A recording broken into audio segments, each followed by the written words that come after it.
ನಾನು ಕಾಂಗ್ರೆಸ್ ಪಕ್ಷವನ್ನ ಸೇರ್ಪಡೆಯಾದಾಗ ನನ್ನ ಮಾತುಗಳನ್ನು ನೀವು ಕೇಳಿಲ್ಲ.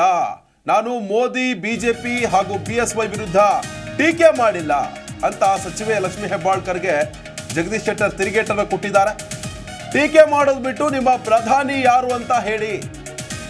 ಈಗಾಗಲೇ ಇಂಡಿಯಾ ಒಕ್ಕೂಟವನ್ನ ಕಟ್ಟಿಕೊಂಡು NDA ವಿರುದ್ಧ ಅಖಾಡಕ್ಕೆ ಇಳಿದಿರುವಂತಹ ಕಾಂಗ್ರೆಸ್ ಮುಂದಾಳತ್ವದಲ್ಲಿ ಇದೆ NDA, ಅಂದರೆ ಇಂಡಿಯಾ ಯಾರು ಇಂಡಿಯಾದಿಂದ ಪ್ರಧಾನಿ ಅಭ್ಯರ್ಥಿ ಅಂತ ತಿಳಿಸಿ ಅಂತ ಜಗದೀಶ್ ಶೆಟ್ಟರ್ ಅವರು ಲಕ್ಷ್ಮೀ ಹೆಬ್ಬಾಳ್ಕರ್ಗೆ ತಿರುಗೇಟನ್ನು ಕೊಟ್ಟಿದ್ದಾರೆ. ಲೋಕಸಭಾ ಚುನಾವಣೆ ಯಾವ ವಿಷಯದಲ್ಲಿ ಚರ್ಚೆ ಆಗಬೇಕು ಅದು ಆಗ್ತಾ ಇಲ್ಲ.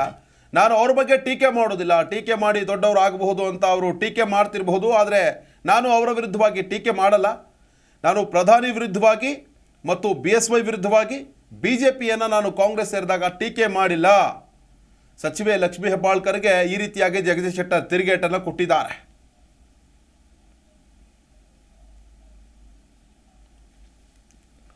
ಇನ್ನು ಬೆಳಗಾವಿ ಲೋಕಸಭಾ ಕ್ಷೇತ್ರದಿಂದ ಈಗಾಗಲೇ BJP ಅಭ್ಯರ್ಥಿಯಾಗಿ ಅಖಾಡದಲ್ಲಿ ಇರುವಂತಹ ಜಗದೀಶ್ ಶೆಟ್ಟರ್ ಅವರು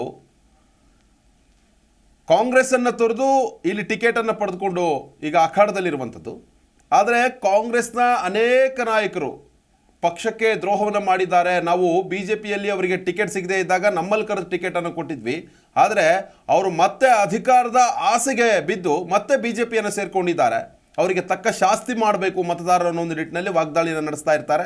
ಹಾಗೆಯೇ ಕಾಂಗ್ರೆಸ್ ಪಕ್ಷದಲ್ಲಿದ್ದಾಗ ಜಗದೀಶ್ ಶೆಟ್ಟರ್ ಅವರು BS ಯಡಿಯೂರಪ್ಪ ಆಗಿರ್ಬೋದು, BJP ಆಗಿರ್ಬೋದು, ಮೋದಿಯವರನ್ನು ವಾಚಾಮಗೋಚರವಾಗಿ ಟೀಕೆ ಮಾಡಿದ್ರು. ಆದರೆ ಈಗ ಅವರು ಯೂಟರ್ನ್ ಹೊಡಿತಾ ಇದ್ದಾರೆ ಅಂತ ಲಕ್ಷ್ಮೀ ಹೆಬ್ಬಾಳ್ಕರ್ ಒಂದು ಟೀಕೆಯನ್ನು ಮಾಡಿದರು. ಆದರೆ ಲಕ್ಷ್ಮೀ ಹೆಬ್ಬಾಳ್ಕರ್ಗೆ ಈಗ ಜಗದೀಶ್ ಶೆಟ್ಟರ್ ತಿರುಗೇಟನ್ನು ಕೊಟ್ಟಿದ್ದಾರೆ. ಕಾಂಗ್ರೆಸ್ಗೆ ಹೋದಾಗ ನನ್ನ ಹೇಳಿಕೆಯನ್ನು ನೀವು ನೋಡಿಲ್ಲ. ನಾನು ಮೋದಿ, BSY, BJPಯನ್ನು ಟೀಕೆ ಮಾಡಿಲ್ಲ. ಟೀಕೆ ಮಾಡೋದು ಬಿಟ್ಟು ನಿಮ್ಮ ಪ್ರಧಾನಿ ಯಾರು ಅಂತ ಹೇಳಿ ಅಂತ ಸಚಿವೆ ಲಕ್ಷ್ಮೀ ಹೆಬ್ಬಾಳ್ಕರ್ಗೆ ಜಗದೀಶ್ ಶೆಟ್ಟರ್ ತಿರುಗೇಟನ್ನು ಕೊಟ್ಟಿದ್ದಾರೆ.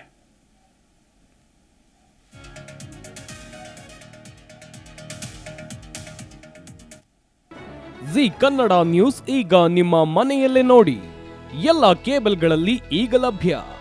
ಸನ್ Direct 292, Jio TV 1334, U digital 162, City Cable 51, GTPL 17, Abhishek cables 821, Rockline telecommunication 51, Shri Basaveshwara number 60, Vinayaka digital number 53, in digital number 896ರಲ್ಲಿ.